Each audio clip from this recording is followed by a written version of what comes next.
passing overhead. Sir, the economy line is over there. This section is for first-class passengers only. Victoria Sterling's voice cut through the bustling Miami International Airport like a blade through silk. Her perfectly manicured finger pointed dismissively toward the crowded economy check-in area, while her ice-blue eyes swept over Marcus Thompson with the kind of disdain usually reserved for something unpleasant stuck to the bottom of a designer shoe. Marcus stood quietly in the first-class check-in line, his weathered leather suitcase at his side. The case had seen better decades, scuffed corners, faded brown leather, and brass clasps that had lost their shine somewhere between 1,000 journeys. It looked like something that belonged in a museum, not in the marble and chrome elegance of Prestige Airline's premium check-in area. Before we dive into this story that will change everything you think you know about assumptions and appearances, I need to know something.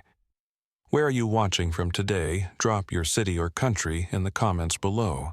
And if you believe that respect shouldn't depend on the price of your luggage, hit that subscribe button and share this video with someone who needs to see it. Now, back to the moment that started it all.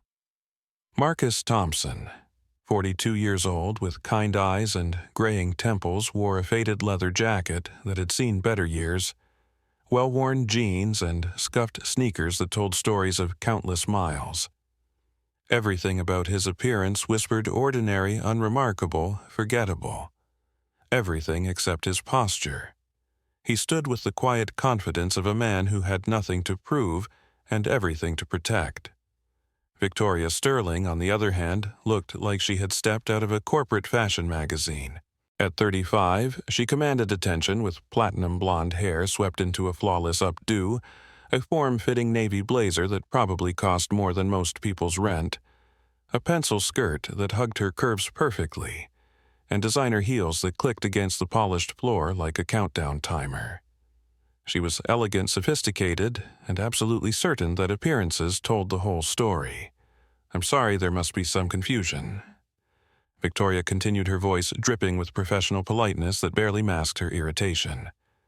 Our first-class check-in is reserved for premium passengers. The main terminal has plenty of space for... She paused, letting her eyes travel from Marcus's face to his jacket to his suitcase for travelers with more standard accommodations. Marcus reached into his jacket pocket without a word and withdrew his boarding pass. He placed it on the polished marble counter with the same care someone might use to place a chess piece in checkmate. The pass was real legitimate first-class seat 2A. Victoria's perfectly sculpted eyebrows rose slightly as she picked up the boarding pass with two fingers holding it like it might contaminate her manicured nails. She studied it for a long moment, then looked at Marcus again, then back at the pass. Her expression shifted from dismissive confidence to cautious suspicion. "This is interesting," she said, her voice carrying a new edge. "Sarah, could you come over here for a moment?" Sarah Mitchell, 31, with brown hair pulled back in a practical ponytail, and wearing the standard Prestige Airlines uniform, approached from the adjacent counter where she had been helping an elderly couple. Her smile was genuine, the kind that came from someone who actually enjoyed helping people but had faltered slightly when she saw the tension crackling between Victoria and Marcus. "What can I help you with?" Victoria Sarah asked. "I need you to look at this boarding pass," Victoria said, never taking her eyes off Marcus. "Does anything seem unusual to you?" Sarah took the pass and examined it. Her brow furrowed slightly. "It looks legitimate to me. First-class seat 2A, paid in full." "The system shows the system can be fooled," Victoria interrupted. "People print fake passes all the time." "Look at him, Sarah. Does he look like someone who belongs in first class?" The words hung in the air like smoke from a fire that was just beginning to catch. Around them, the normal sounds of airport life continued, rolling luggage announcements over the PA system, children asking their parents when they would board. But in this small space around the Prestige Airlines counter, everything had gone very quiet. Diego Martinez, 28, with kind eyes and strong hands marked by years of honest work, had been loading luggage onto a nearby cart when he heard Victoria's voice rise. As a baggage handler, he was used to being invisible, just another pair of hands moving things from point A to point B. But something in Victoria's tone made him pause. He had heard that tone before, and it never led anywhere good. From his position, 30 feet away, Diego watched as Marcus stood perfectly still. His hands relaxed at his sides, his expression calm but alert. Diego had worked at Miami International for 6 years, long enough to recognize trouble brewing and long enough to know that it usually started with assumptions about people who didn't look like they belonged. "Ma'am?" Sarah said carefully, the boarding pass scanned correctly. His name matches his ID, and the payment went through our system without any flags. "I don't see any reason to call security," Victoria said. The words dropped like a stone into still water, sending ripples through the gathering crowd. A businessman in an expensive suit lowered his Wall Street Journal. A family with 3 young children turned to stare. A college student with her laptop bag pulled out her phone. "Victoria, I really don't think that's necessary," Sarah said, her voice dropping to what she hoped was a reasonable whisper. But Victoria Sterling had made up her mind, and when Victoria Sterling made up her mind, she didn't change it. She had been promoted to head of customer experience 8 months ago, and in that time, she had built a reputation for maintaining what she called standards. Those standards included keeping undesirable elements away from their premium services, maintaining the exclusive atmosphere that first-class passengers paid for, and ensuring that prestige airlines remained prestigious. "Security," she called out, her voice carrying across the terminal. "We need security at first-class check-in. We may have a fraudulent ticket situation." Marcus finally spoke, his voice quiet but clear. "There's no fraud here, just prejudice." Victoria's cheeks flushed pink beneath her carefully applied foundation. "Sir, I'm going to have to ask you to lower your voice. You're creating a disturbance." "I haven't raised my voice," Marcus replied. "I've barely spoken at all." Amy Rodriguez, 26 with nervous energy and a customer service badge that still felt new on her uniform, had been watching the scene unfold from the information desk. She was young enough to still believe that fairness mattered, and inexperienced enough to think that speaking up would make a difference. She approached the counter with hesitant steps. "Miss Sterling," she said quietly, "I processed a similar first-class ticket earlier. This gentleman's pass looks identical to Amy." Victoria's voice was sharp enough to cut glass. "This doesn't concern you. Please return to your station." But Amy didn't move. Something about the way Marcus stood there, dignified and patient, while Victoria called security on him for the crime of not looking wealthy enough, reminded her of her own father. Her dad worked construction, came home tired and dirty, every day wore old clothes because new ones would just get ruined. But he was a good man, an honest man, and he deserved respect regardless of what he wore. "It does concern me," Amy said, her voice growing stronger. "Customer service is everyone's concern, and this customer hasn't done anything wrong." Victoria's jaw tightened.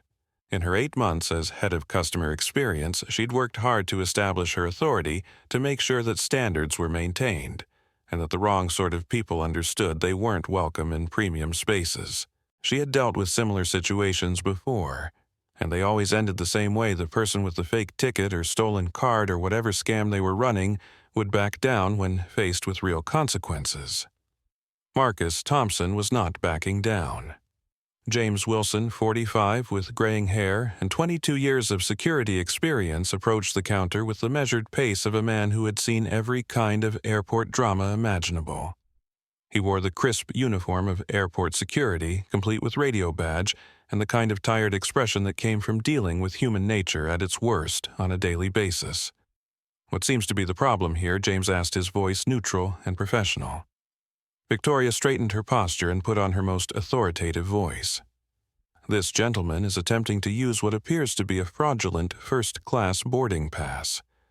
When questioned, he became defensive and refused to provide additional verification.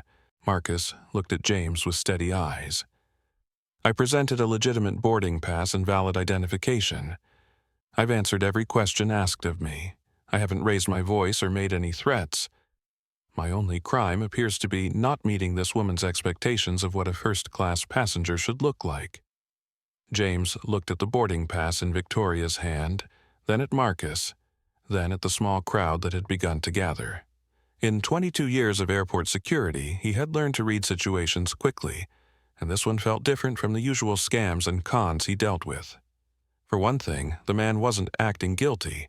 He wasn't nervous, wasn't trying to talk his way out of anything, wasn't making excuses. He was just standing there, calm as a lake before dawn, waiting for the storm to pass. Sir James said to Marcus, "May I see your identification?"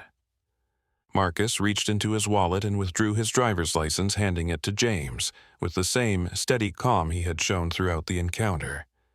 James examined it carefully, comparing the photo to Marcus's face, checking the expiration date, looking for any signs of tampering. "This appears to be legitimate," James said. "Appears to be," Victoria repeated. "But people can fake IDs too. Look at that suitcase. Look at his clothes. Does this look like someone who can afford a first-class ticket that costs more than most people make in a week?" And there it was. The truth that had been lurking beneath Victoria's professional politeness and security concerns. It wasn't about fraud or fake tickets or airport safety. It was about a worn leather suitcase and faded jeans, and the assumption that poverty was criminal and wealth was virtue. The college student with the laptop bag had been recording with her phone for the past 3 minutes. Her name was Jennifer Park, and she was a communications major at University of Miami with 15,000 followers on TikTok and a sense of justice that burned like a small bright flame in her chest. "This is being recorded," Jennifer said, her voice carrying across the space. "Everyone can see what's happening here." Victoria's eyes flicked toward the phone, then back to Marcus. "Recording or not, we have policies to protect our premium passengers from fraud and disruption." "Show me the policy," Marcus said quietly. "What? Show me the policy that says worn luggage equals suspicious behavior. Show me the training manual that teaches your staff to question passengers based on their appearance. Show me the procedures that allow you to call security on someone for looking poor." Victoria's mouth opened, then closed. Around them, the crowd was growing. The businessman with the Wall Street Journal had taken out his own phone. The family with 3 children watched with wide eyes. Diego had abandoned his luggage cart entirely and moved closer, his hands clenched into fists at his sides.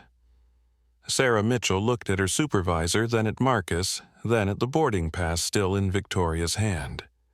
She had worked for Prestige Airlines for 4 years, and in all that time, she had never seen Victoria look uncertain. But right now, for just a moment, Victoria Sterling looked like a woman who had just realized she might have made a very big mistake.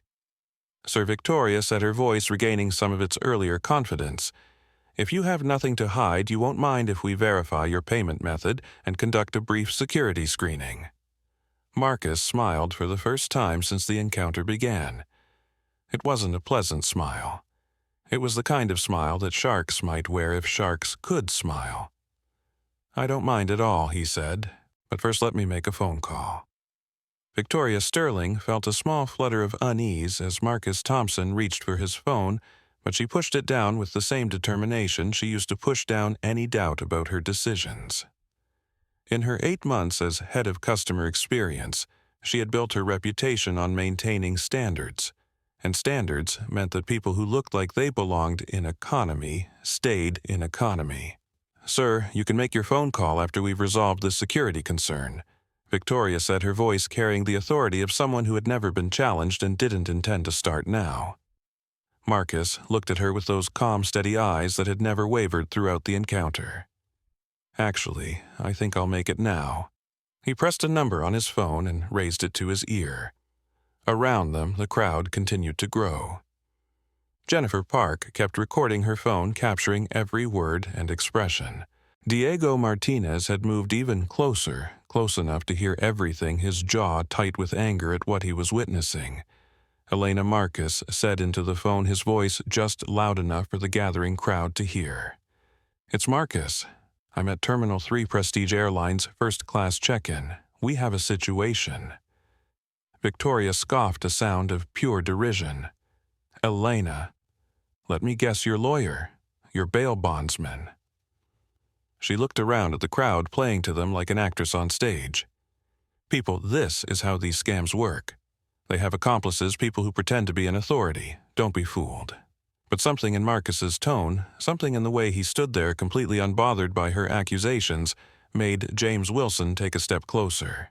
In 22 years of security work, he had developed an instinct for reading people, and every instinct he had was telling him that Marcus Thompson was not what he appeared to be. Sarah Mitchell watched her supervisor with growing concern. She had known Victoria for 8 months, had watched her implement new policies and procedures that always seemed to result in certain types of passengers being directed away from premium services.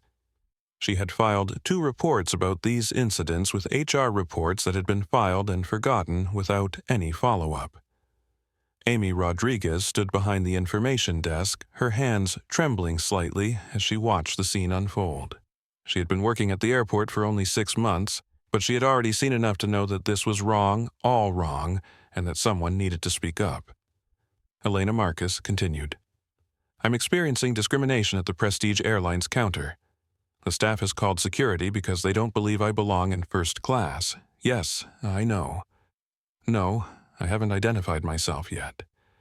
I wanted to see how far this would go. Victoria's eyes narrowed. Discrimination, sir. I'm following standard security procedures. We have every right to verify suspicious activity, and your entire presentation here is suspicious. That suitcase looks like it came from a garage sale. Marcus lowered his phone and looked directly at Victoria. This suitcase belonged to my father.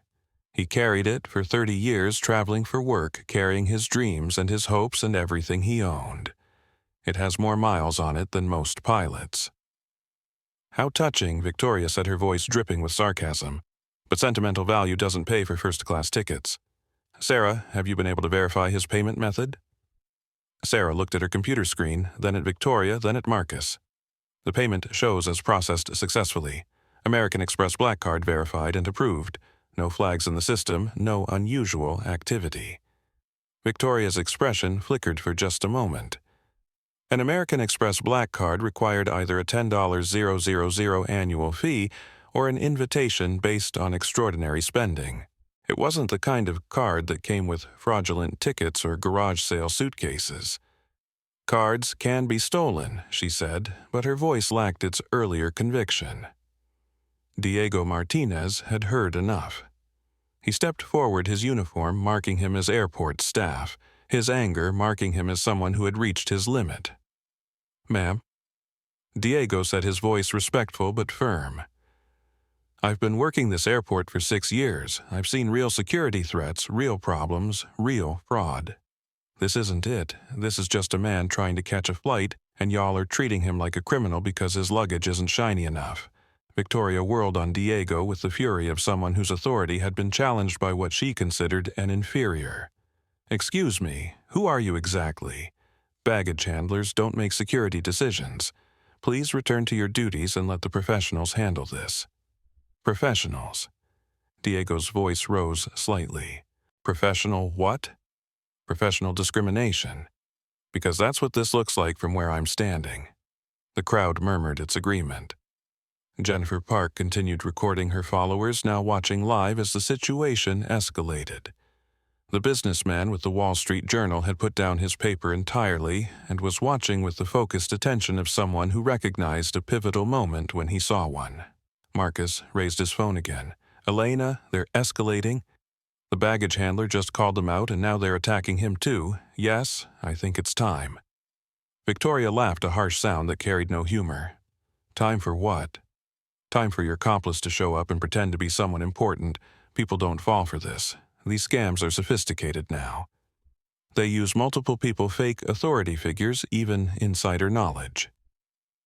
James Wilson had been listening carefully to both sides, watching body language, reading the room.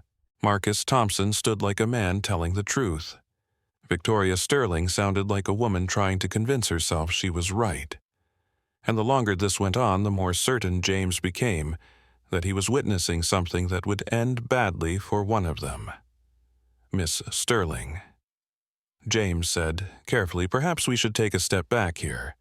The gentleman's documentation appears legitimate. His payment has been verified, and he hasn't made any threats or disturbances. Maybe we should— Are you kidding me? Victoria's voice rose to a pitch that carried across half the terminal. Security is supposed to support airline staff, not question our judgment. I am the head of customer experience for Prestige Airlines, and I am telling you that this situation is suspicious. Amy Rodriguez couldn't stay silent any longer. She left her post at the information desk and walked over to the group her customer service training warring with her sense of right and wrong.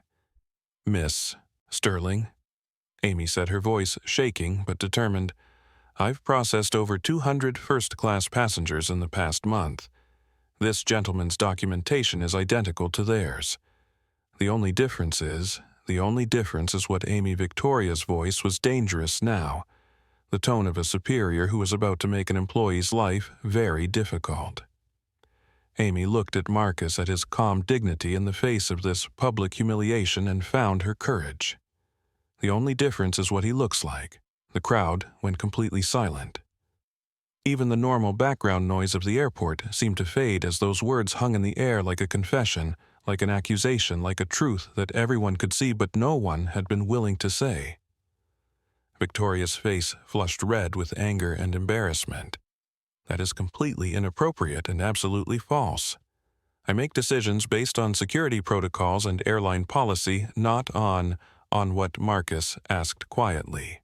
Not on what Miss Sterling Victoria realized she had been about to say something that would end her career, so she clamped her mouth shut and pointed at Marcus with a perfectly manicured finger that shook slightly with rage. "Security," she called out, her voice carrying across the terminal. "I need this man removed from first-class check-in immediately. He's disrupting operations and making other passengers uncomfortable." But as James Wilson looked around at the crowd, he saw something different. The other passengers weren't uncomfortable with Marcus. They were uncomfortable with Victoria. They were shifting away from her, not him. They were recording her, not him, and they were murmuring among themselves with the kind of disapproval usually reserved for people who cut in line or talked loudly on their phones. Marcus looked at his phone as it buzzed with a text message. He read it, smiled slightly, and put the phone back in his pocket. "Miss Sterling," he said in about 30 seconds, "you're going to receive a phone call. I suggest you answer it." Victoria looked at him like he had lost his mind. "What kind of nonsense are you?" Her phone rang. It was her work phone, the one connected to the airline's internal system, the one that only rang when someone from corporate headquarters or airport administration needed to reach her immediately. She looked at the caller ID, frowned, and answered. "Victoria Sterling, Customer Experience." The voice on the other end was crisp, professional, and carried the kind of authority that made the seasoned managers sit up straight and pay attention. "Miss Sterling, this is Elena Vasquez from Airport Operations. I need you to listen very carefully. You are currently involved in an incident with a passenger named Marcus Thompson. Is that correct?" Victoria's eyes flicked to Marcus, who was watching her with those steady, calm eyes that seemed to see everything. "Yes, we have a suspected fraud situation involving Miss Sterling," the voice interrupted. "You need to stop talking and start listening. Marcus Thompson is not a fraud. He is not a security threat. He is not someone you want to continue harassing. Do you understand me?" Victoria felt the first real stab of fear pierce through her anger and certainty. The voice on the phone carried the kind of authority that could end careers with a single phone call. Who exactly am I speaking with?" Victoria asked. "I told you. Elena Vasquez, Airport Operations Director. And Marcus Thompson is my boss." The phone slipped from Victoria's suddenly nerveless fingers and clattered to the marble floor. The sound of Victoria's phone hitting the marble floor echoed through the terminal like a gunshot. For a moment that stretched into eternity, nobody moved. Victoria stared down at her phone as if it might bite her if she tried to pick it up. Marcus stood perfectly still, his expression unchanged, waiting. Around them, the crowd had grown to nearly 50 people.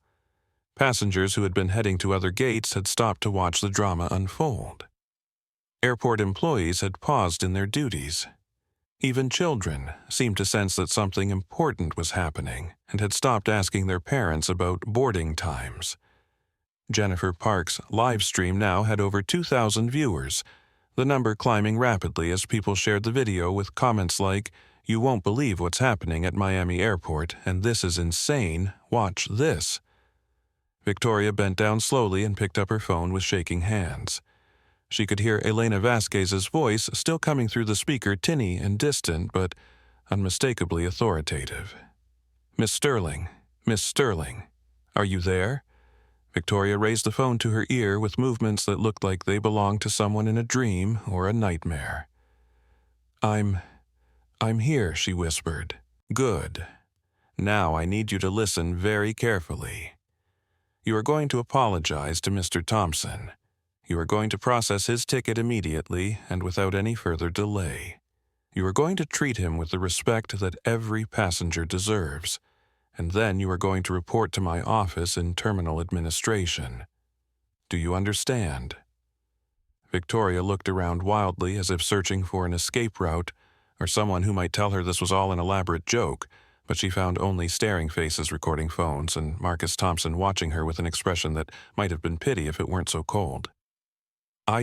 This doesn't make sense," Victoria said into the phone. "Who is he? Who is Marcus Thompson? Mr. Thompson?" Elena's voice came through clearly enough for several people in the crowd to hear "owns this airport." The words hit Victoria like a physical blow. She actually staggered backward, her designer heels clicking against the marble as she fought to maintain her balance.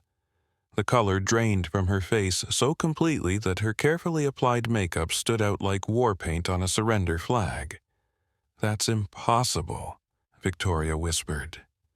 Diego Martinez, who had been watching the scene with growing satisfaction, couldn't help himself. He started laughing, a rich, deep sound full of justice and vindication. "Lady, you just called security on the man who signs the paychecks." Sarah Mitchell put her hand over her mouth, her eyes wide with horror as she realized the magnitude of what had just happened. She had watched Victoria Sterling discriminate against passengers for months, had filed complaints that went nowhere, had tried to speak up and been shut down, and now it was all crashing down in the most public way possible.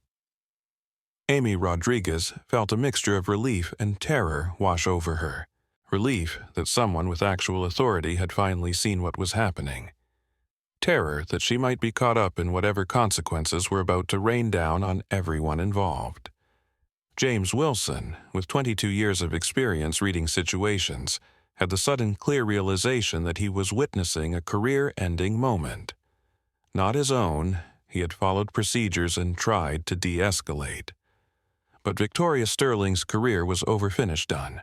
She just didn't know it yet. Marcus finally moved. He stepped forward and gently took the phone from Victoria's unresisting hand. "Elena," he said, "thank you. I think we have enough documentation now." "How much did you record, sir? I wasn't recording. But our friend here was." Marcus nodded toward Jennifer Park, who was still holding her phone up, still streaming live to an audience that had grown to over 5,000 viewers. And about 40 other people have been capturing various angles. "I think we have sufficient evidence." Victoria stared at Marcus as if seeing him for the first time. This man she had dismissed, insulted, and humiliated was speaking with the casual authority of someone who made decisions that affected thousands of people's lives. His voice had changed too, still quiet, but now carrying an undertone of power that made everyone around him lean in to listen. You really own the airport?" Victoria asked, her voice barely audible. Marcus looked at her for a long moment. "I own the company that owns the airport, yes. Miami International Airport Holdings. You might have seen it on your paychecks if you'd bothered to look, but why? Why didn't you say anything? Why didn't you tell me who you were?" Marcus's expression hardened, because passengers shouldn't need to be airport owners to receive basic human dignity. Because a man with a worn-in suitcase shouldn't have to prove his worth to get the service he paid for. Because what you did to me, you've been doing to other people who don't have my resources or authority to fight back.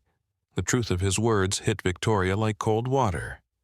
She had been so confident, so certain that she was protecting Prestige Airline's standards, maintaining the exclusive atmosphere that premium passengers expected. But standing there, surrounded by witnesses and cameras, looking at the calm dignity of the man she had tried to humiliate, she began to understand what she had really been doing. I was trying to maintain standards," she said weakly. "Whose standards?" Marcus asked.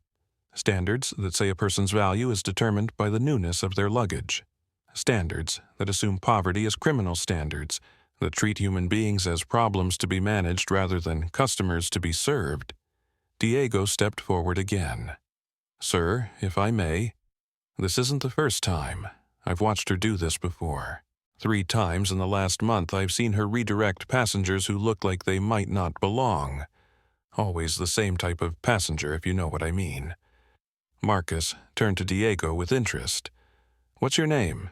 "Diego Martinez, sir." "Baggage handling.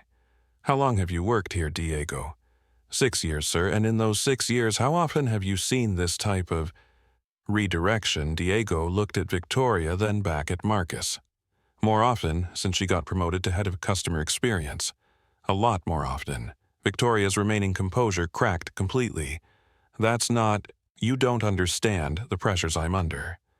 Premium passengers expect a certain environment, a certain type of what Miss Sterling Marcus's voice was quiet, but it carried the force of judgment." Victoria opened her mouth to respond, then closed it. Whatever she had been about to say would only make things worse. Every word that came out of her mouth seemed to dig the hole deeper to provide more evidence of exactly what Marcus was accusing her of. Amy Rodriguez found her voice again.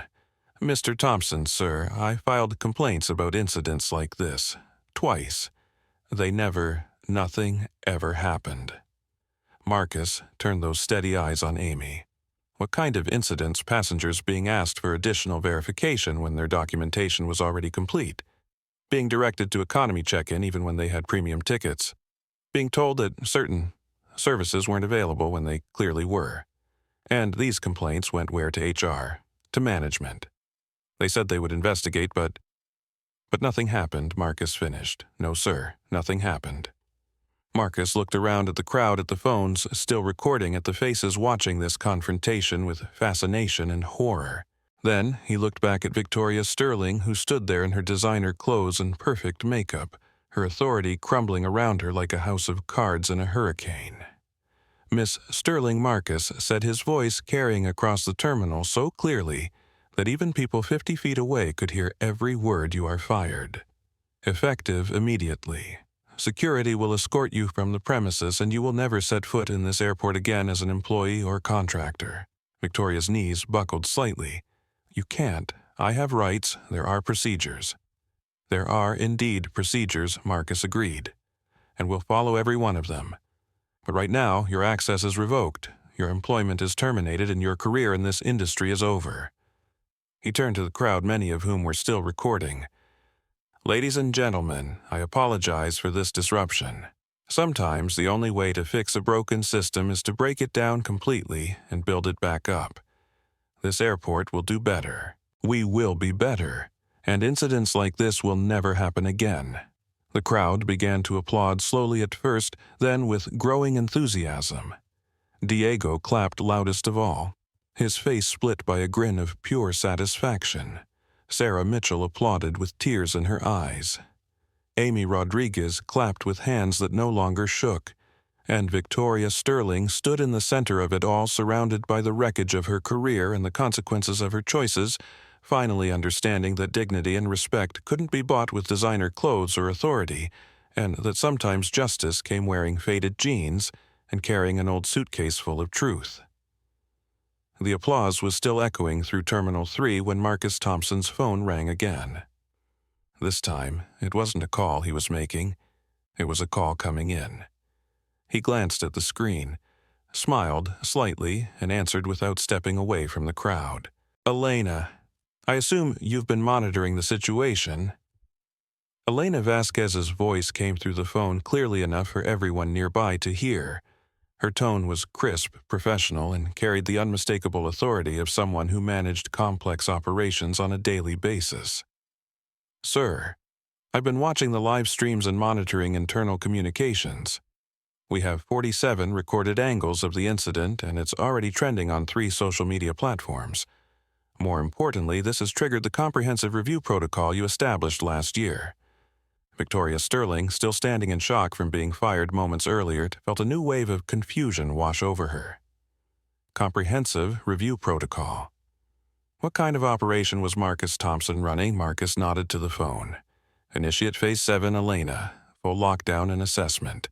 I want every department head in the main conference room in 30 minutes, and I want a complete audit of customer service incidents for the past 12 months. Already underway, sir.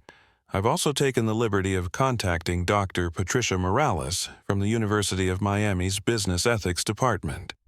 She's agreed to conduct an independent assessment of our service protocols. Diego Martinez, who was still processing the fact that the man he'd defended was actually his ultimate boss, stepped closer. Sir, if I may, there are things the department heads need to know.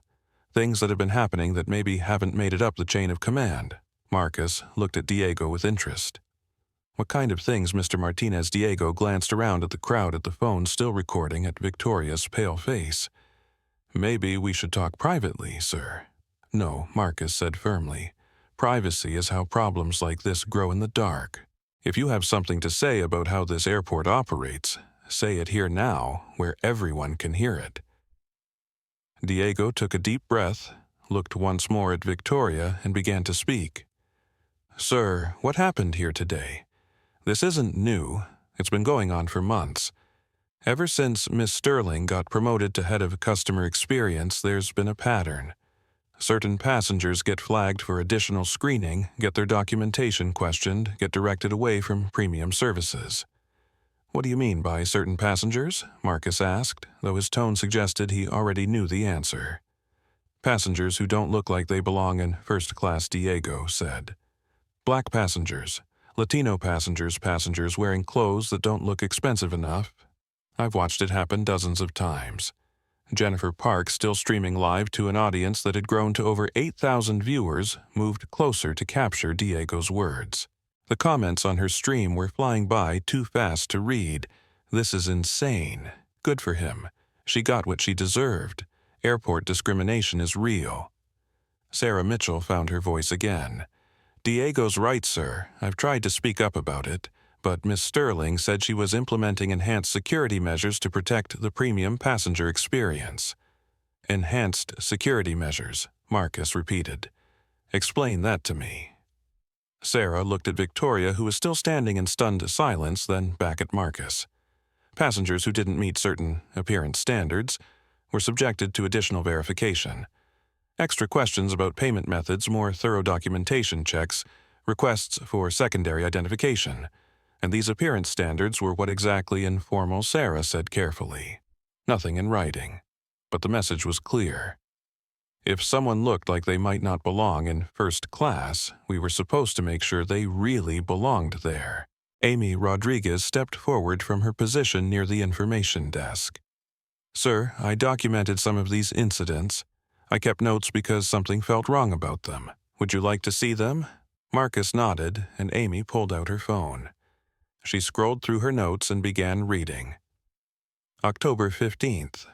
Black businessman questioned about stolen credit card despite providing valid ID and boarding pass.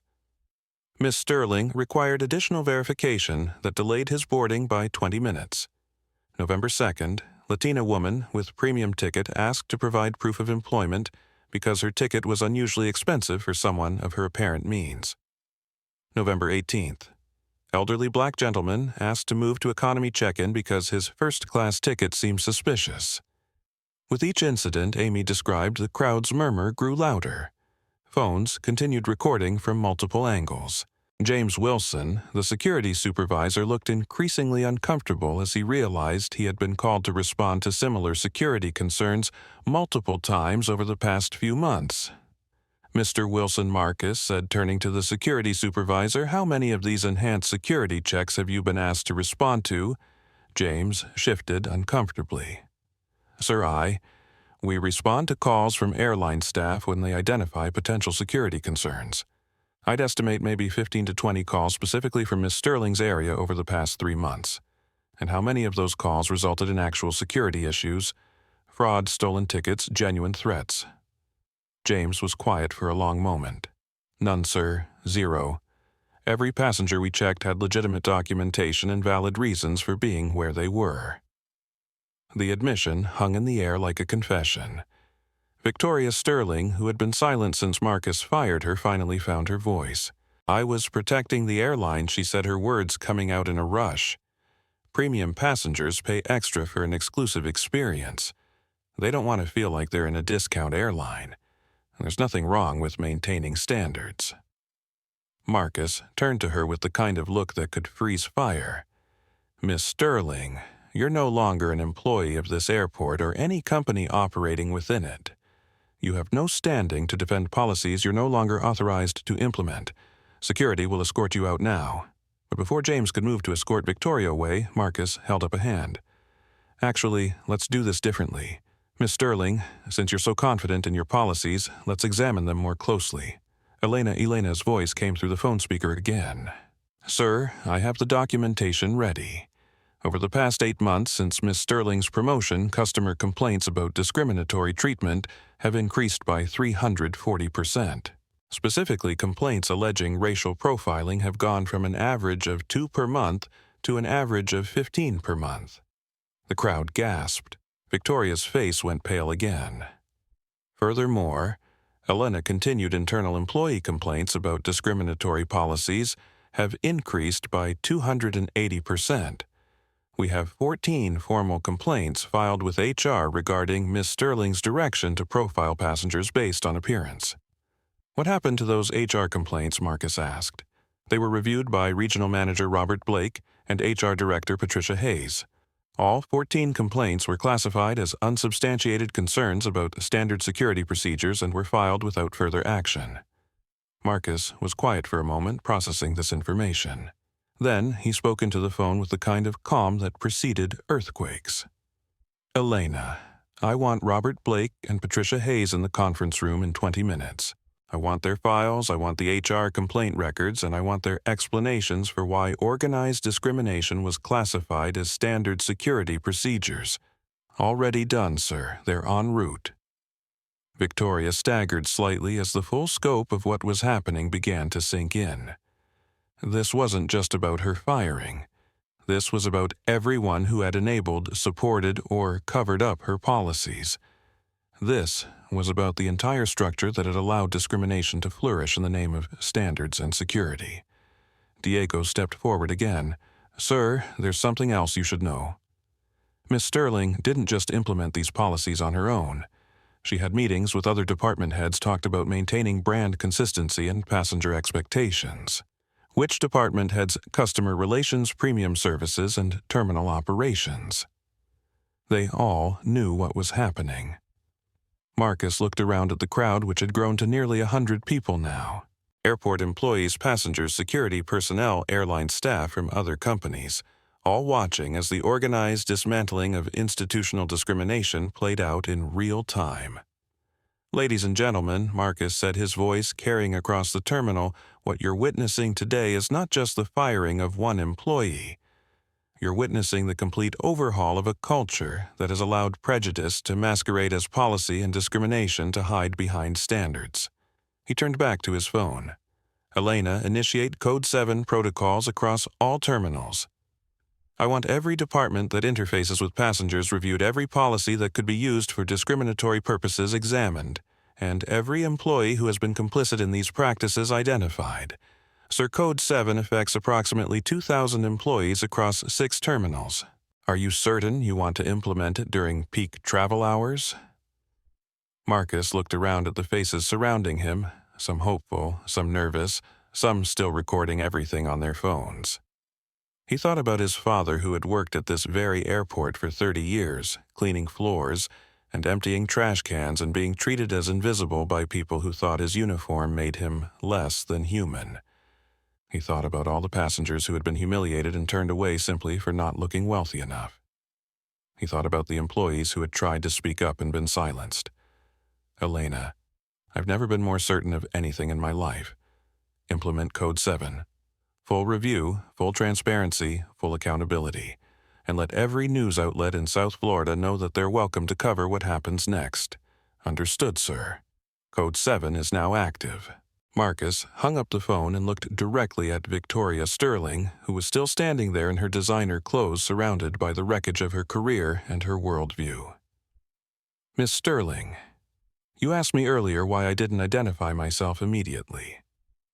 It's because I wanted to see exactly how you treated passengers who couldn't fight back. I wanted to experience firsthand the culture you had created. And now, everyone else has seen it too. He turned to the crowd. In 1 hour, this airport will begin the most comprehensive reform of passenger services in its 50-year history. Not because we were caught, but because silence is complicity, and tolerance of intolerance is participation in injustice. The applause that erupted was different from before, not just appreciation for justice served, but hope for justice to come. The applause was still echoing through Terminal 3 when the sound of rapid footsteps approached from the direction of the administration offices. Elena Vasquez appeared through the crowd like a force of nature, a 40-year-old Hispanic woman with steel gray streaking her black hair and the kind of presence that made seasoned airport managers straighten their shoulders and check their watches. She wore a crisp navy suit that was professional without being pretentious, carried a tablet computer that looked like it contained the secrets of the universe, and moved with the efficient grace of someone who managed one of the busiest airports in the world on a daily basis. "Mr. Thompson," she said as she approached, her voice carrying the respect of a trusted lieutenant speaking to a commanding officer. "I have the preliminary reports you requested." The crowd, which had begun to disperse slightly immediately, pressed closer again. Jennifer Park's live stream was now pulling in over 12,000 viewers, with comments flooding in faster than anyone could read them. Other passengers had started their own streams, creating multiple angles of what was rapidly becoming the most public corporate reform in aviation history. Elena's presence seemed to make everything that had happened before feel suddenly dramatically real. Here was confirmation that Marcus Thompson wasn't running an elaborate con, wasn't pretending to be someone he wasn't trying to intimidate his way out of a problem. Here was his second-in-command treating him with the deference reserved for actual authority, carrying actual documents that would have actual consequences for real people. Victoria Sterling, who had been standing in shocked silence since her termination, watched Elena's arrival with growing horror. This was really happening. The man she had humiliated and tried to have removed from first-class check-in really was her boss's boss's boss, and now his operations director was standing right there with what looked like evidence of everything Victoria had tried to hide. Elena Marcus said, his voice still calm, but carrying new undertones of executive authority, "Please brief everyone present on what your initial review has found." Elena looked around at the crowd, passengers, employees, security personnel, people with phones recording everything, and then looked back at Marcus with a slight raise of her eyebrow. "Sir, are you certain you want this information made public before we've had a chance to review it internally?" Marcus nodded firmly. "The time for internal review has passed, Elena. These problems grew in darkness and secrecy. They'll be solved in sunlight and transparency." Elena nodded and opened her tablet. "Very well. Ladies and gentlemen, my name is Elena Vasquez, Operations Director for Miami International Airport Holdings. For the past 45 minutes, while you've been witnessing the incident at this check-in counter, my team has been conducting a rapid review of passenger service protocols across all terminals." She touched her tablet and began reading. "In the 8 months since Victoria Sterling was promoted to head of customer experience for Prestige Airlines, our Passenger Advocacy Office has received 127 formal complaints alleging discriminatory treatment at premium service counters. 89% of these complaints involved passengers of color who were questioned, delayed, or redirected despite having valid documentation and payment." The crowd murmured, some in shock, some in anger, some in recognition. Diego Martinez shook his head and muttered, "I knew it was more than what I'd seen personally." Elena continued. "Of these 127 complaints, only 12 were elevated to management review. Of those, 12 resulted in corrective action against staff members. Instead, passengers who complained were often flagged in internal systems as difficult or potentially problematic." Sarah Mitchell gasped audibly. "That's why some passengers seemed familiar when they came back. They were being watched." "Exactly," Elena confirmed. Ms. Sterling implemented an informal tracking system for passengers who filed complaints. These passengers were subjected to additional scrutiny on return visits, essentially punishing them for speaking up about discrimination. Victoria finally found her voice again, though it came out as barely more than a whisper. "That's not, I was trying to prevent future incidents." It was customer service management. Elena looked at Victoria with the kind of professional distance usually reserved for problems that needed to be efficiently resolved. "Miss Sterling, your methods have been documented through multiple channels. We have audio recordings of staff meetings where you instructed employees to use visual cues to assess passenger legitimacy. We have email communications where you described certain passengers as inconsistent with brand expectations. And we have testimony from 14 employees who were directed to implement what you called elevated verification procedures for passengers who didn't meet appearance standards." Amy Rodriguez stepped forward, her phone in her hand. "I recorded some of those staff meetings. I hoped someone would eventually want to hear what was actually being said." Marcus turned to Amy with interest. "You recorded the meetings?" "Yes, sir. I was uncomfortable with the policies being implemented, and I wanted documentation in case." She gestured around at the crowd at the cameras at the aftermath of what had just happened. "In case this happened." "May we hear some of those recordings?" Marcus asked. Amy nodded and scrolled through her phone. She found a recording labeled "Staff Meeting, November 15th, and hit play. Victoria's voice came through clearly, addressing what sounded like a room full of people. "People, we need to be realistic about our clientele. Premium passengers pay premium prices for a premium experience. That means they expect a certain environment, a certain standard of fellow passengers. When someone shows up looking like they bought their clothes at a thrift store and carrying luggage from 1975, that affects the atmosphere we're trying to create." The recording continued with Victoria's voice becoming more specific. "I'm not saying we discriminate, but we can certainly ensure that people who don't meet our standards understand what those standards are. Ask additional questions. Request extra verification. Make sure they really belong in premium services before we allow them to impact the experience of passengers who clearly do belong." The silence that followed the recording was deafening. Even the normal background noise of the airport seemed to fade as everyone processed what they had just heard. It wasn't ambiguous or subtle. It was explicit instruction to discriminate based on appearance, delivered with the authority of management and the expectation of compliance. James Wilson, the security supervisor, looked physically ill. "Miss Sterling, I responded to dozens of calls from your department. You told me these were legitimate security concerns." "They were security concerns," Victoria said desperately. "Appearance-based assessment is a recognized security protocol. Behavioral indicators include—" "Stop," Marcus said, his voice cutting through Victoria's attempt at justification like a blade through silk.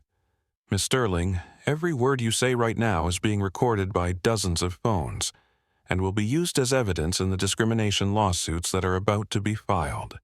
I strongly suggest you remain silent." Elena consulted her tablet again. "Sir, our legal department has confirmed that we have sufficient evidence for immediate termination of Miss Sterling under company anti-discrimination policies. Additionally, Regional Manager Robert Blake and HR Director Patricia Hayes have been placed on administrative leave pending investigation of their role in suppressing employee complaints." The crowd stirred at this news.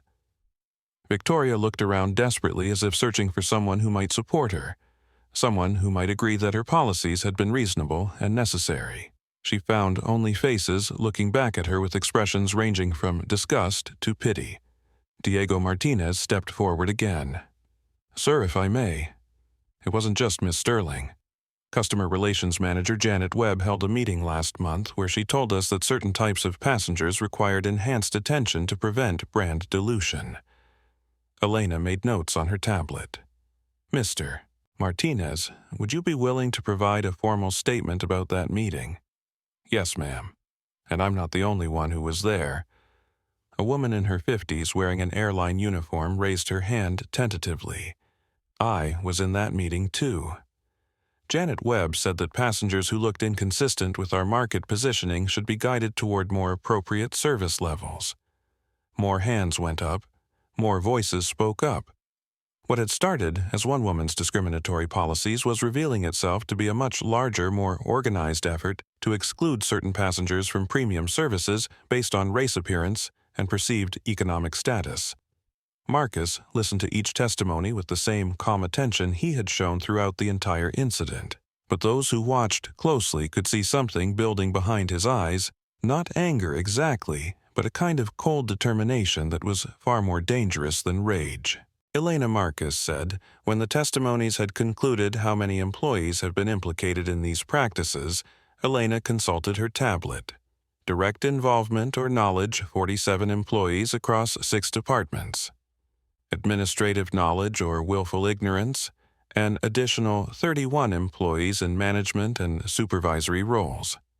And how many passengers have been affected, conservative estimate based on documented incidents over 300 passengers in the past 8 months.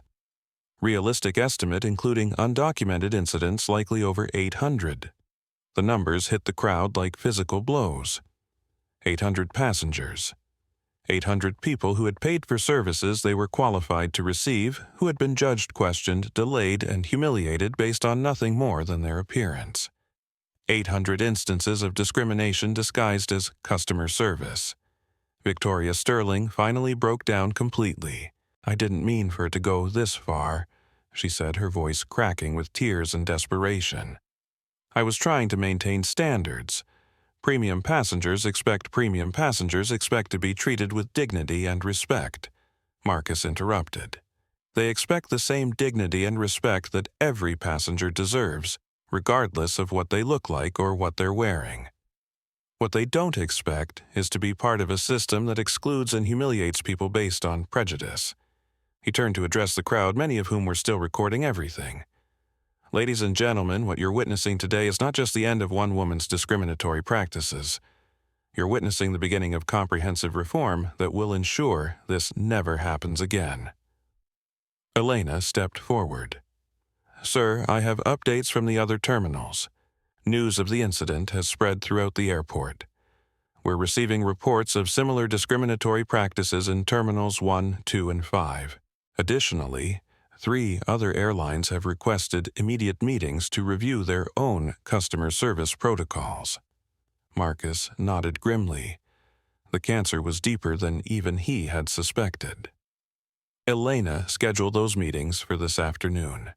And contact the NAACP, the Anti-Defamation League, and the ACLU. It's time for external oversight of our internal reforms. The mention of civil rights organizations sent another wave of shocked murmur through the crowd. This wasn't just a corporate restructuring.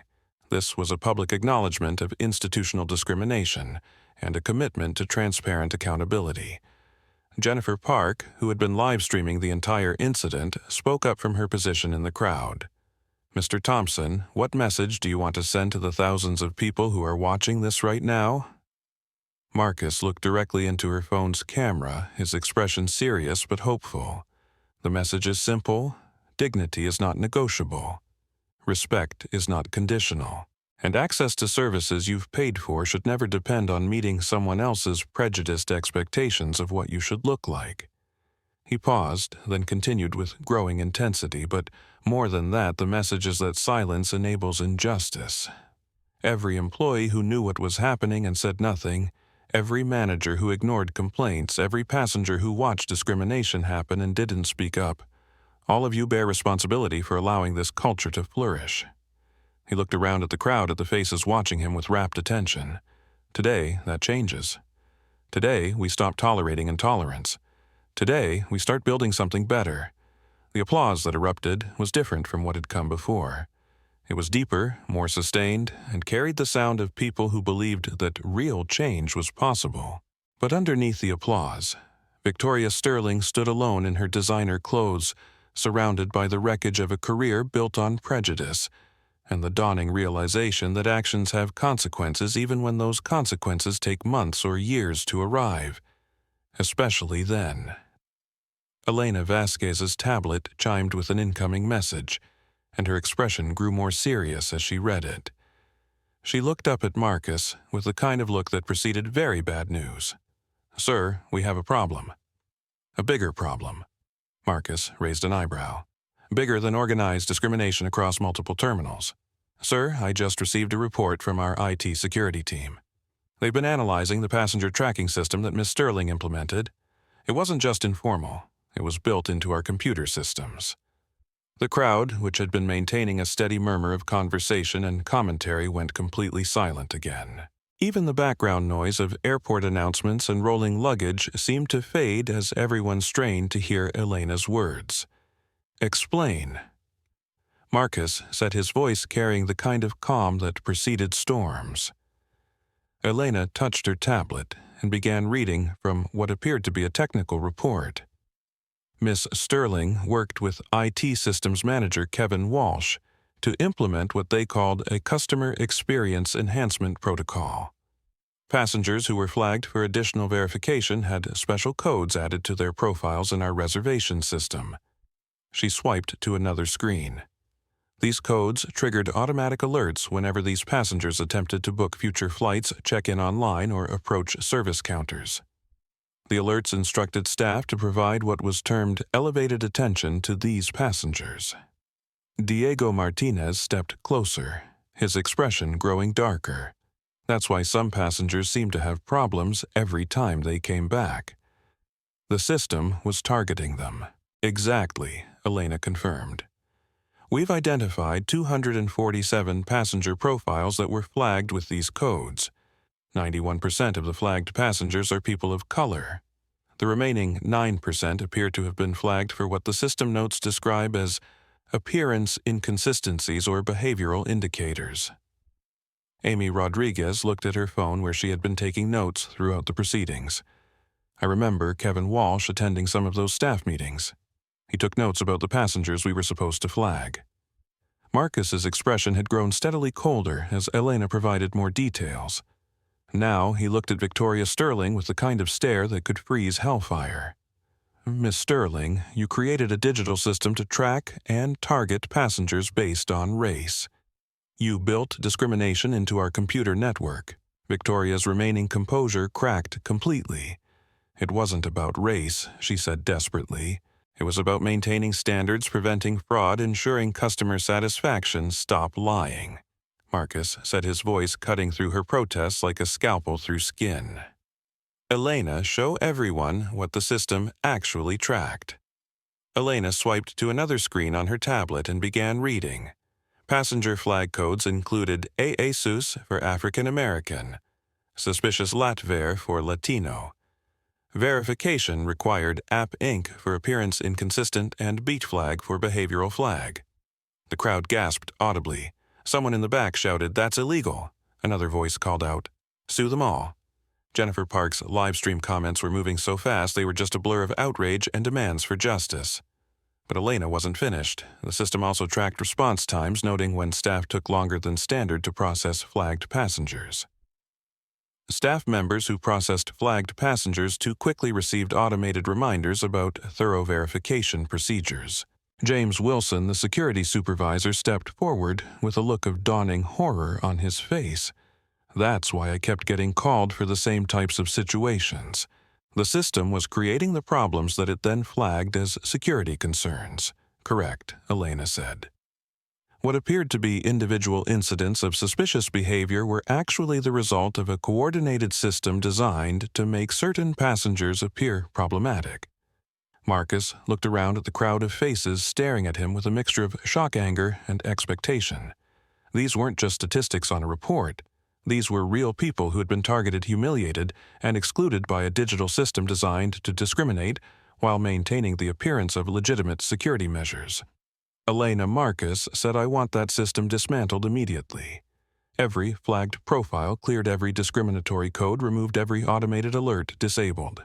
Already in progress, sir. It is reverting the system to its pre-Sterling configuration. All passenger profiles will be restored to neutral status within the hour. Marcus nodded, then turned to address the crowd directly. Ladies and gentlemen, what you're learning today is that discrimination doesn't always look like someone shouting racial slurs or burning crosses. Modern discrimination is often hidden in policies, buried in procedures, and disguised as legitimate business practices. He gestured toward Victoria, who stood in stunned silence. Miss Sterling didn't just decide one morning to start discriminating against passengers. She built a system-trained staff to implement it and created technology to automate it. She turned prejudice into policy and bias into business practice. Diego stepped forward again. "Sir," how many other people knew about this system? Elena consulted her tablet. Based on email records and system access logs, at least 23 employees had direct knowledge of the discriminatory coding system. This includes IT staff, customer service supervisors, and management personnel. Marcus was quiet for a long moment, processing the scope of what they were uncovering. Then he spoke with the kind of authority that comes from making decisions that will affect thousands of lives. "Elena, I want every employee who had knowledge of this system placed on immediate administrative leave pending investigation. I want their access revoked, their responsibilities transferred, and their actions reviewed by external investigators. Sir, that will affect nearly a quarter of our customer service operations across all terminals. Then we'll rebuild customer service operations from scratch. We'll hire new people, implement new training, and create new systems. But we will not allow this culture of discrimination to continue for even one more day." The crowd erupted in applause again, but Marcus held up his hand for silence. He wasn't finished. But individual accountability is only part of the solution. We need to understand how this system was allowed to flourish, how so many people either participated in it or ignored it, and how we can prevent it from ever happening again. Elena's tablet chimed again. She read the new message and looked up with an expression that was somehow both satisfied and grim. "Sir, I have an update from our legal department. They've been in contact with former employees who left the company during Miss Sterling's tenure. We now have testimony from 7 former employees who say they were pressured to implement discriminatory practices and left rather than comply." What kind of testimony? Elena began reading from her tablet. Carlos Mendez, former customer relations specialist, states that he was fired for refusing to flag Latino passengers for additional verification. Maria Santos, former check-in supervisor, says she was demoted after complaints about discriminatory passenger tracking. David Torres, former training coordinator, claims he was forced to resign after objecting to appearance-based passenger profiling. Amy Rodriguez looked up from her phone where she had been taking notes. "I remember Carlos. He was a good worker, always treated passengers with respect. When he was fired, Miss Sterling said it was for failure to follow enhanced security protocols." Sarah Mitchell nodded vigorously. "I remember him too. He was one of the best customer service reps we had. Passengers loved working with him because he made everyone feel welcome." Marcus's expression grew even more serious. "Elena, get Carlos Mendez on the phone. I want to speak with him immediately."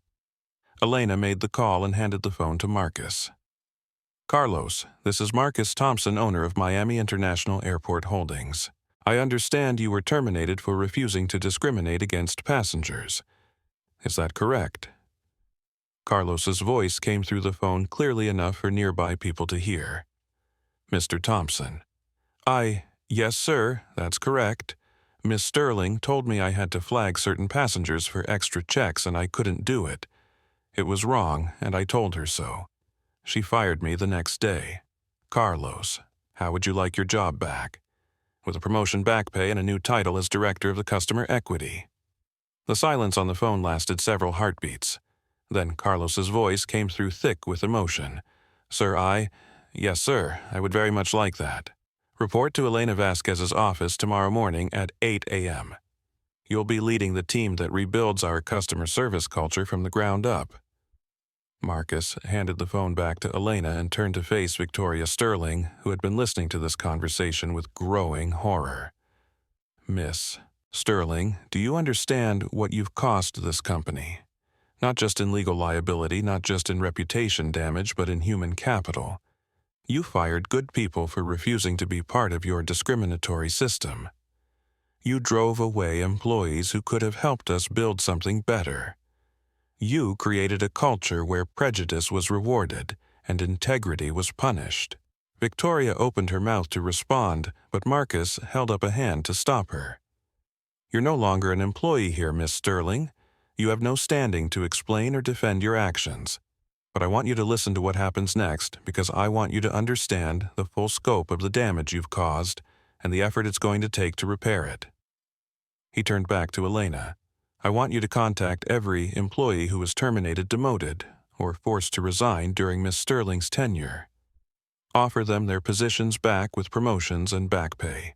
I want the people who stood up to discrimination to be the ones who help us build a system based on dignity and respect. Elena nodded and made notes on her tablet.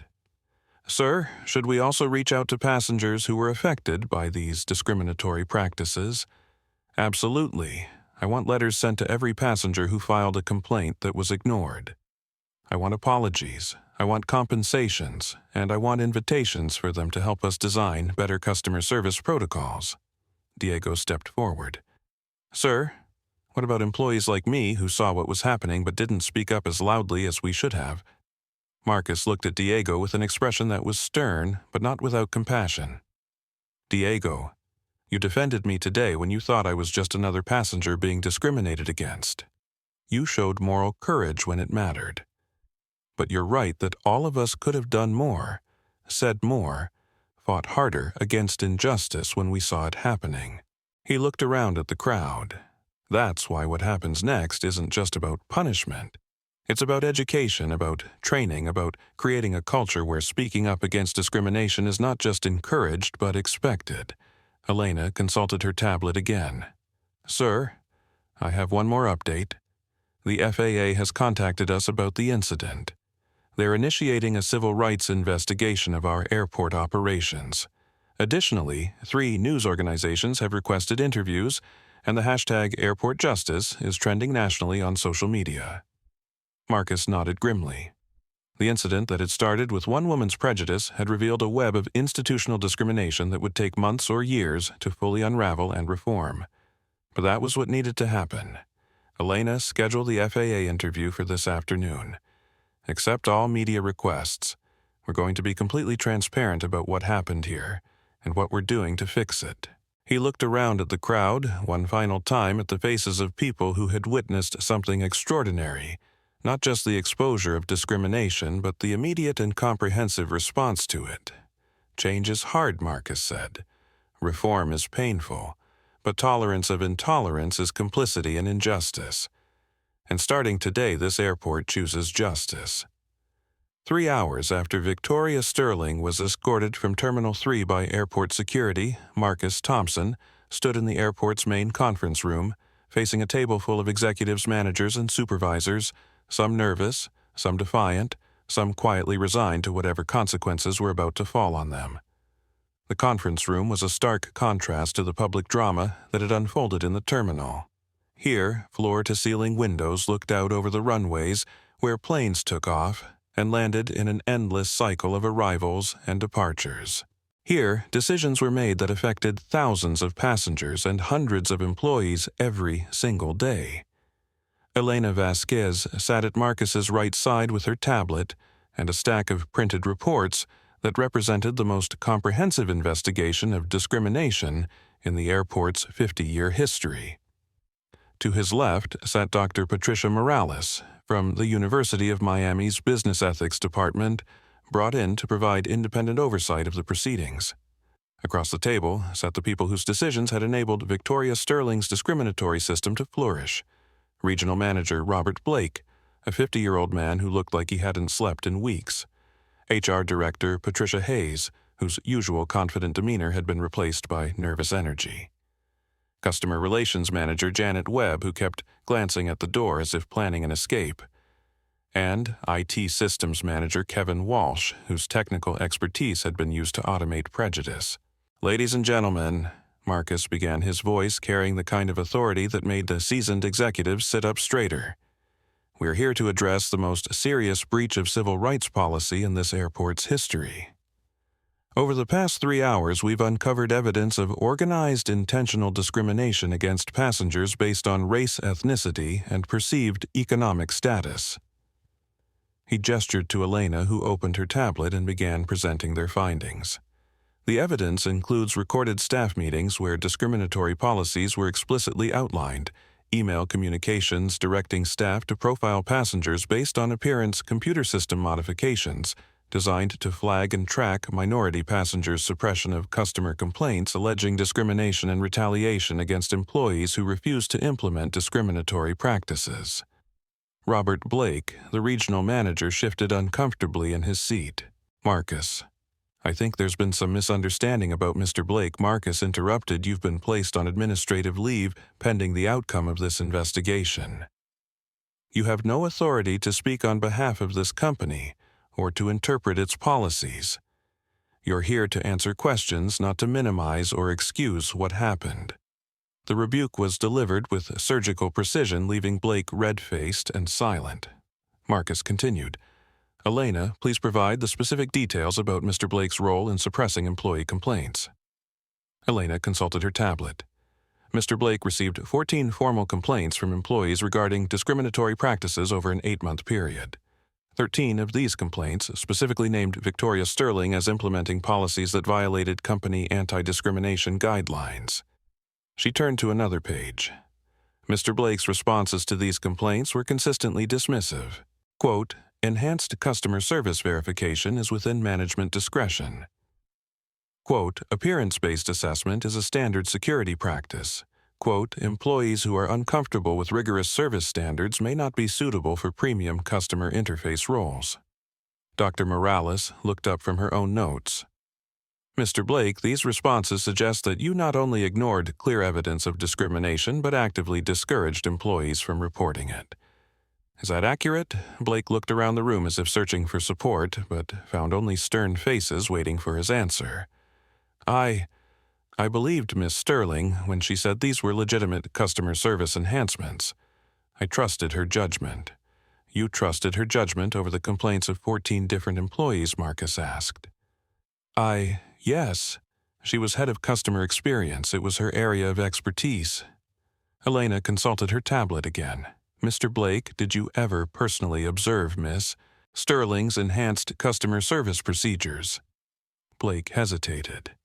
I may have observed some interactions. May have I? Yes.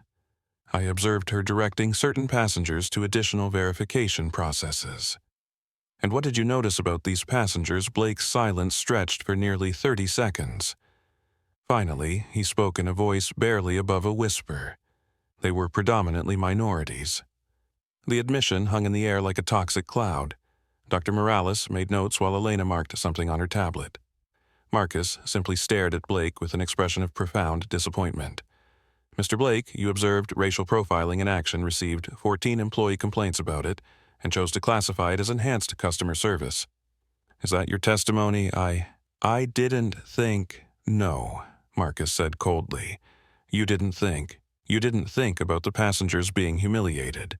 You didn't think about the employees being forced to participate in discrimination. You didn't think about the company's legal liability or moral obligations. You didn't think about anything except avoiding the inconvenience of addressing a problem. He turned to Elena.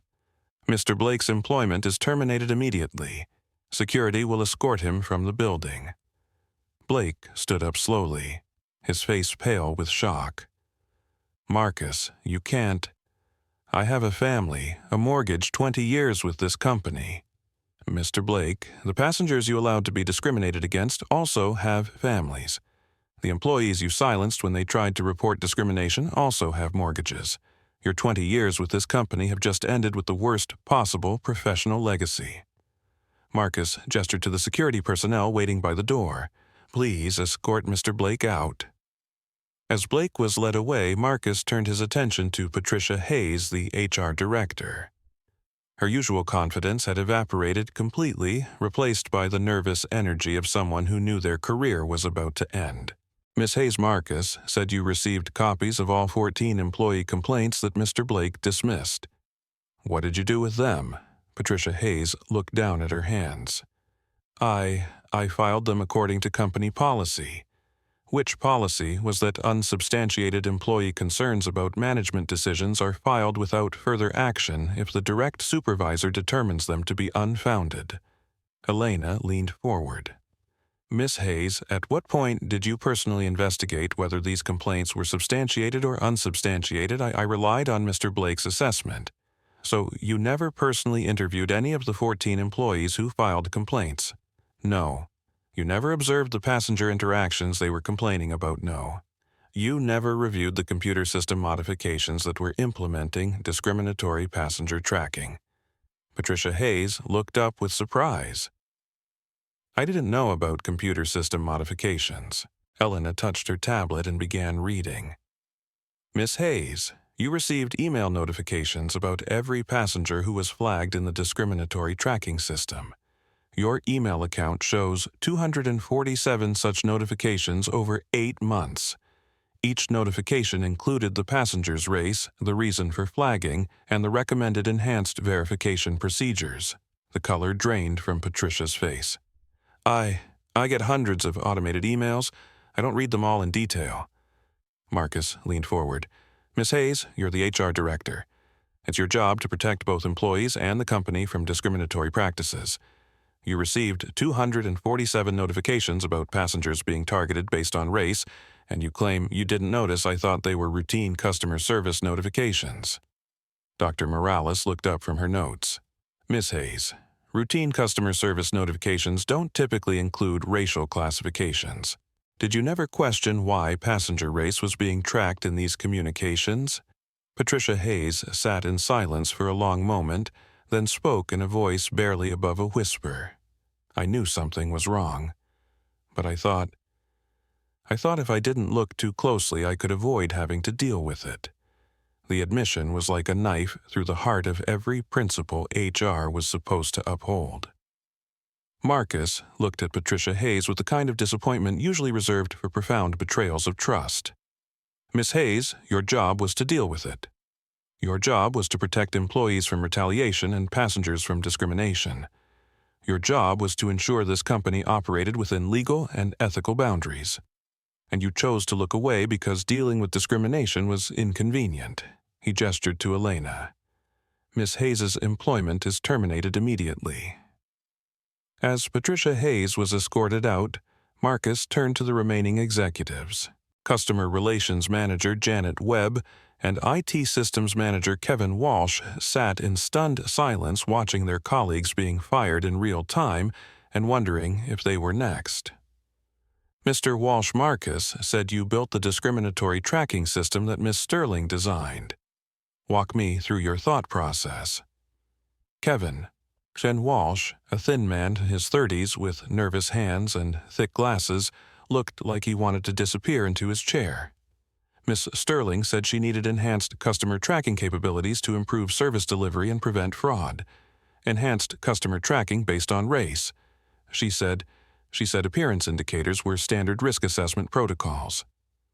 Elena consulted her tablet. Mr. Walsh, you have a degree in computer science and 15 years of experience in database management. Did you never question why a customer service enhancement system required racial classification codes? Walsh shifted uncomfortably. I asked about it. Miss Sterling said it was based on TSA behavioral assessment guidelines. Did you verify that with TSA? No? Did you research whether racial profiling was legal in customer service contexts? No. Did you consult with legal or HR before implementing racial tracking codes? No. Marcus leaned back in his chair studying Walsh with the kind of attention usually reserved for particularly interesting problems. Mr. Walsh, you built a system that automatically flagged passengers based on race and generated alerts to discriminate against them. You did this without legal review, without verification of claimed authorities, and without questioning whether it was ethical or legal. Why Walsh was quiet for nearly a minute. When he finally spoke, his voice was filled with shame. Because Miss Sterling was my supervisor and I was afraid of losing my job if I questioned her too much. And now you're going to lose your job for not questioning her enough, Marcus replied. Mr. While Walsh technical expertise without moral courage is a dangerous combination. Your employment is terminated, but I want you to understand why. You weren't fired for following orders. You were fired for building systems of oppression and never asking if you should. As Kevin Walsh was escorted out, only Janet Webb remained at the table.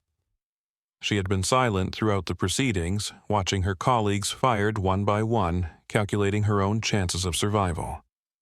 Miss Webb Marcus said you're the customer relations manager. Multiple employees have testified that you implemented Miss Sterling's discriminatory policies in your department. What's your response? Janet Webb, a woman in her 40s with perfectly styled hair and a professional demeanor that was beginning to crack under pressure, straightened in her chair. Mr. Thompson, I implemented enhanced customer service protocols as directed by Miss Sterling. I believe them to be legitimate business practices. Enhanced customer service protocols that disproportionately affected minority passengers. The protocols were based on appearance and behavioral indicators, not race. Elena touched her tablet. Miss Webb, in your staff meeting on November 20th, you told your team to pay special attention to urban passengers and ethnic customers. How do those terms relate to appearance and behavioral indicators? Janet Webb's professional composure finally cracked completely. I was trying to help my staff understand how to discriminate more effectively. Marcus stood up from his chair and walked to the window overlooking the runways.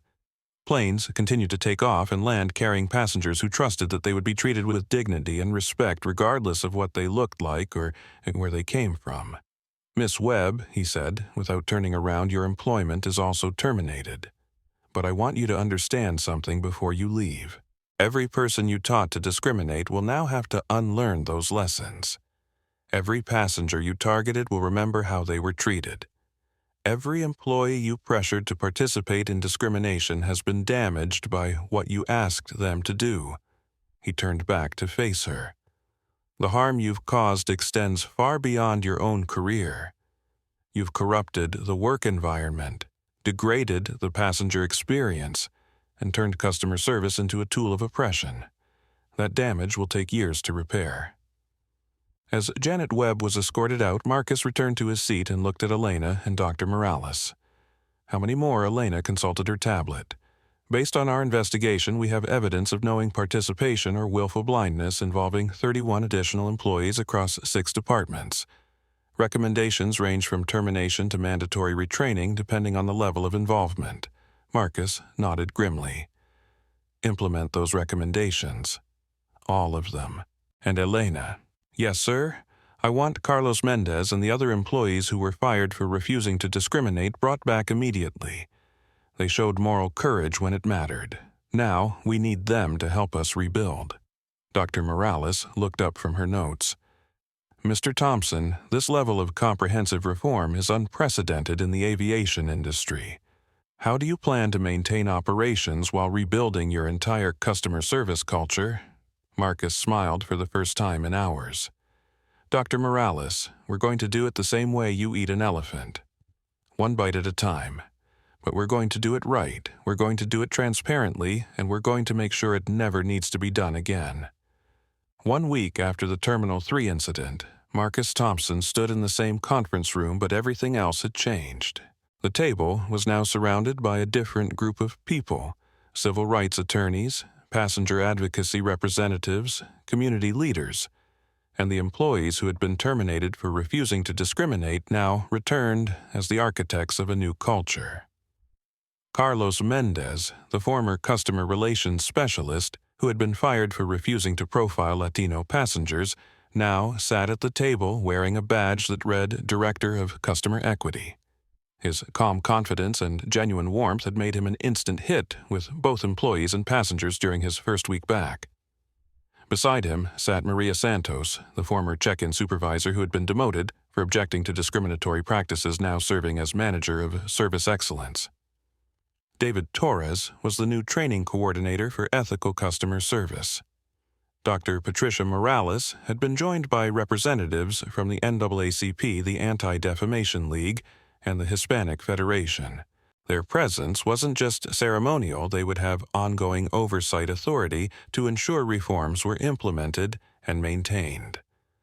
Ladies and gentlemen, Marcus began, 1 week ago we uncovered the most comprehensive discrimination scheme in this airport's history. Today, we're implementing the most comprehensive reform program in the aviation industry's history. Elena Vasquez, now carrying the title of Senior Vice President of Operations and Reform, opened her presentation on the tablet. The Thompson Equity Initiative represents a complete reconstruction of how this airport approaches passenger services, employee training, and organizational accountability. She touched the tablet and began outlining the program. First, we've established the Customer Dignity Promise. Every passenger who enters this airport will be treated with respect, courtesy, and fairness regardless of their race, ethnicity, religion, gender, sexual orientation, economic status, or appearance. Carlos Mendez leaned forward. Sir, we've had over 40 employees volunteer to be part of the Customer Dignity Ambassador Program. These are staff members who will receive specialized training in recognizing and preventing discrimination, and who will have direct reporting authority to flag potential bias incidents. Maria Santos added. We've also created passenger advocacy positions at every terminal. These are employees whose sole job is to ensure passengers receive appropriate service and to intervene when problems arise. Marcus nodded approvingly. What about the technology infrastructure that enabled the discrimination? Elena consulted her notes. We've completely rebuilt the customer tracking system. Passenger profiles now include only information relevant to travel safety and logistics. Any attempt to add demographic information for non-security purposes triggers automatic alerts to executive leadership and external oversight. David Torres opened his own tablet.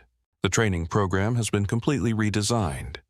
Every customer-facing employee now receives 40 hours of anti-discrimination training, unconscious bias, education, and cultural competency development.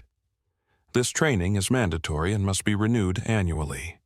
Dr. Morales looked up from her notes. Mr. Thompson, these reforms are impressive in scope, but how do you ensure they're actually implemented and not just written policies that get ignored? Marcus smiled. Dr. Morales, that's where our external oversight partners come in. The NAACP ADL and Hispanic Federation will have full access to our systems, our training programs, and our complaint processes. They can conduct surprise audits, interview employees and passengers, and require immediate corrective action. Janet Williams from the NAACP leaned forward. Mr. Thompson, we appreciate the oversight authority, but we're also interested in proactive measures. What are you doing to prevent discrimination rather than just responding to it after it happens? Carlos answered. Ms. Williams, we've implemented what we call dignity checks at every service point. Employees are trained to ask themselves 3 questions before every passenger interaction. Am I making assumptions based on appearance? Am I providing the same level of service I would to any other passenger? Would I be comfortable if my interaction was recorded and reviewed? Maria added.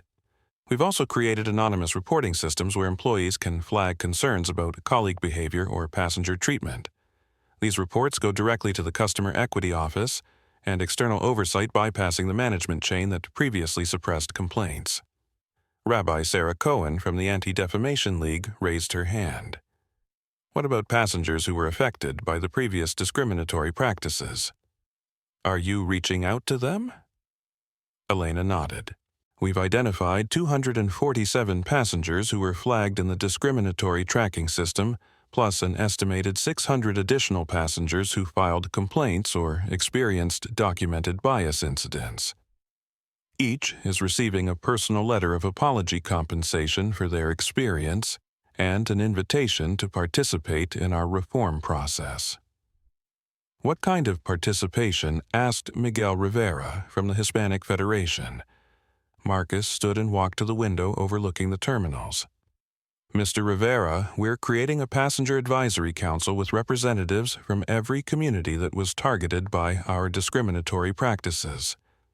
This council will have quarterly meetings with executive leadership review authority over policy changes and veto power over customer service procedures that could enable bias.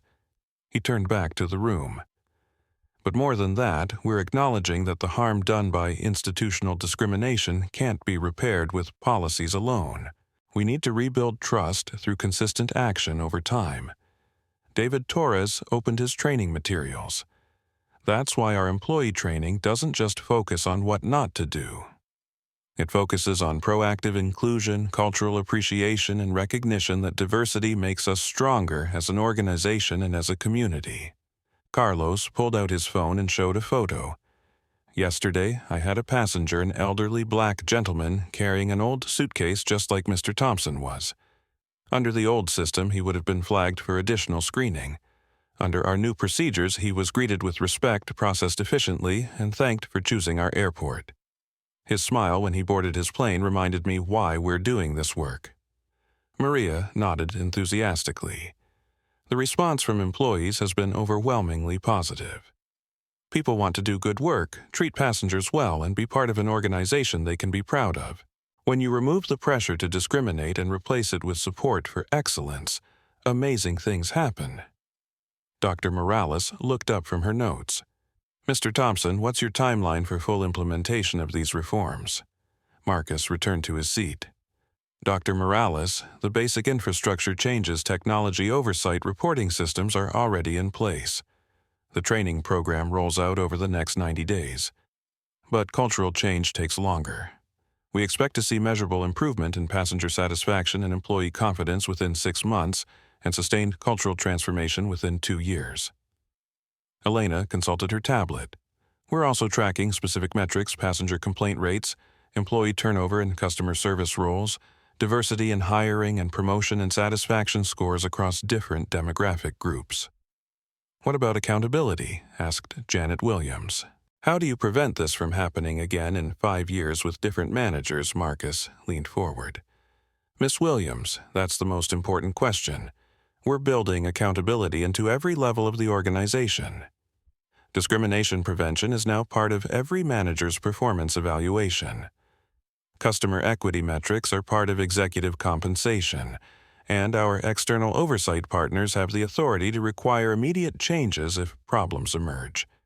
Carlos added, but the real accountability comes from changing the culture so that discrimination is no longer possible to hide or ignore.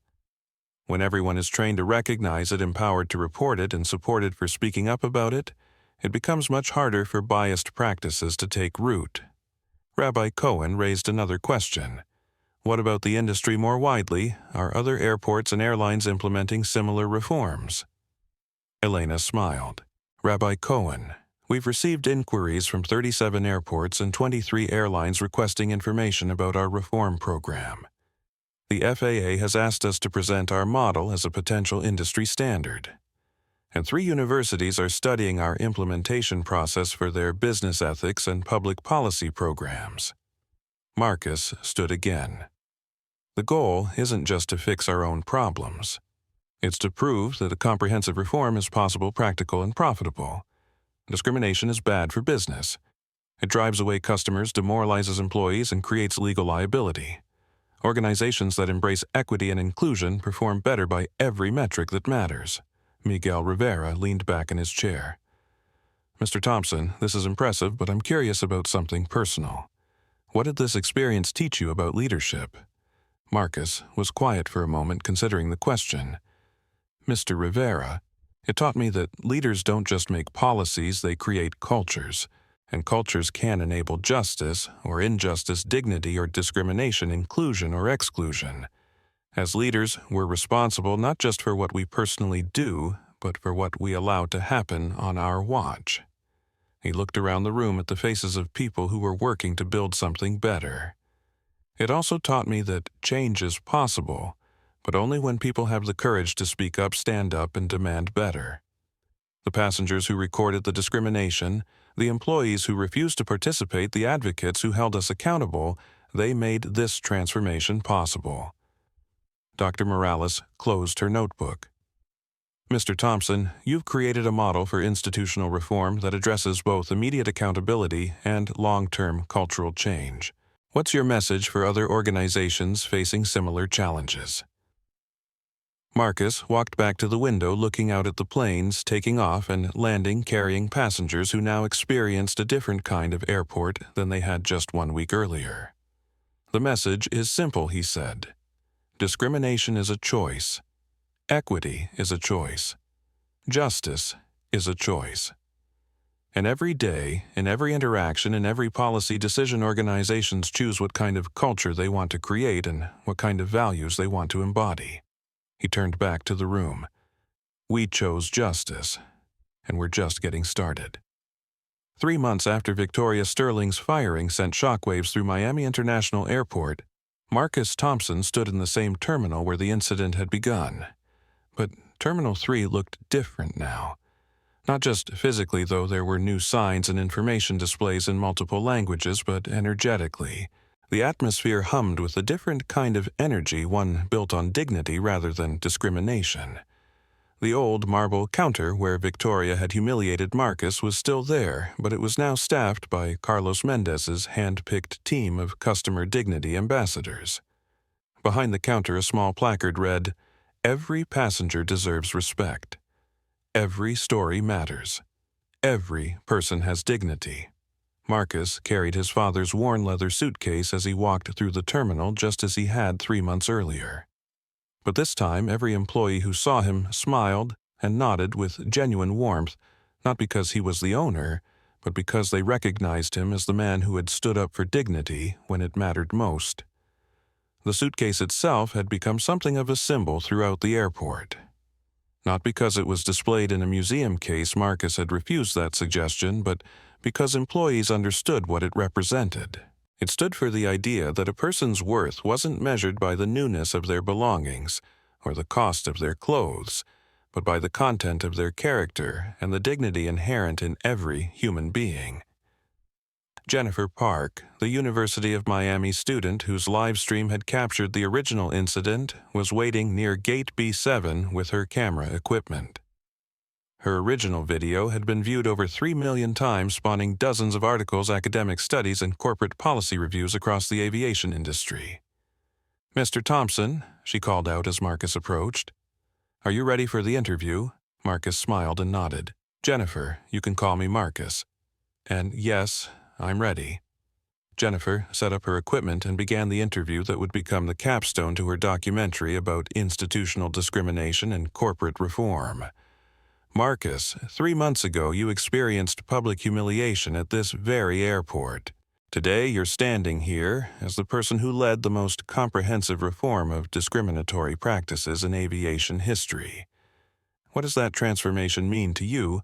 Marcus set his father's suitcase down and looked around at the terminal, buzzing with diverse passengers being served by diverse employees, all interacting with the kind of mutual respect that should have always been standard, but had instead become revolutionary. "Jennifer, it means that sometimes the worst moments in our lives can become the catalyst for the best changes we can make. My humiliation at this counter wasn't just about me. It was about every person who has ever been judged by their appearance, dismissed because of their accent, or excluded because they didn't meet someone else's narrow definition of who belongs where."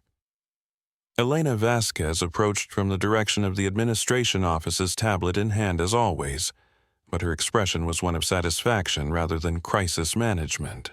"Sir," she said, though by now the formality was affectionate rather than distant, "I have the quarterly report you requested."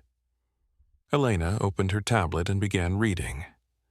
Customer satisfaction scores are up 47% across all demographic groups. Employee retention in customer service roles has increased by 52%.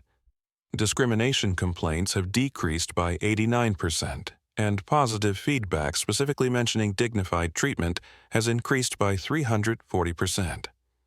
She swiped to another screen. "More importantly, we've had 37 other airports implement versions of our reform model, and the FAA has cited our program as the new industry standard for bias prevention and customer equity." Diego Martinez walked over from his supervisory position at the baggage handling area. 3 months earlier, he had been a baggage handler with a strong sense of justice, but no platform to express it. Now, he wore a badge that read Customer Dignity Advocate, and split his time between baggage operations and passenger advocacy. "Marcus Diego said, I wanted you to know yesterday I helped a family that was having trouble with their documentation. Under the old system, they would have been flagged delayed and treated like potential criminals. Under our new procedures, we identified the issue, helped them resolve it, and made sure they felt welcomed throughout the process. Diego's smile was broad and genuine. The father thanked me and said it was the first time he'd traveled without fear of being discriminated against. That's what this reform means to families like his. Dr. Patricia Morales approached the group carrying her own notebook filled with observations from her ongoing assessment of the airport's transformation.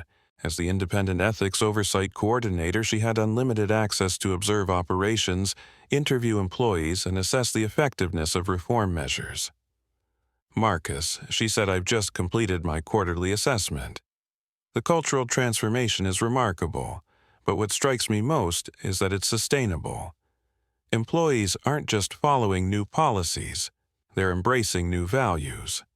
The change goes deeper than compliance. Amy Rodriguez, now promoted to manager of the passenger experience, walked over from her station at the information desk. 3 months earlier, she had been a nervous young employee afraid to speak up. Now, she carried herself with the confidence of someone who knew her voice mattered. Mr. Thompson, she said, I wanted to share something. This morning, I helped an elderly gentleman who was carrying an old briefcase and wearing clothes that looked like they'd seen better days. 3 months ago, that interaction would have triggered Victoria's protocols. Today, it triggered our hospitality protocols. Amy's eyes lit up as she continued. It turns out he was a retired teacher traveling to visit his grandchildren. He told me that airline staff usually made him feel unwelcome, but today he felt seen and valued. That's the difference between the old culture and the new one.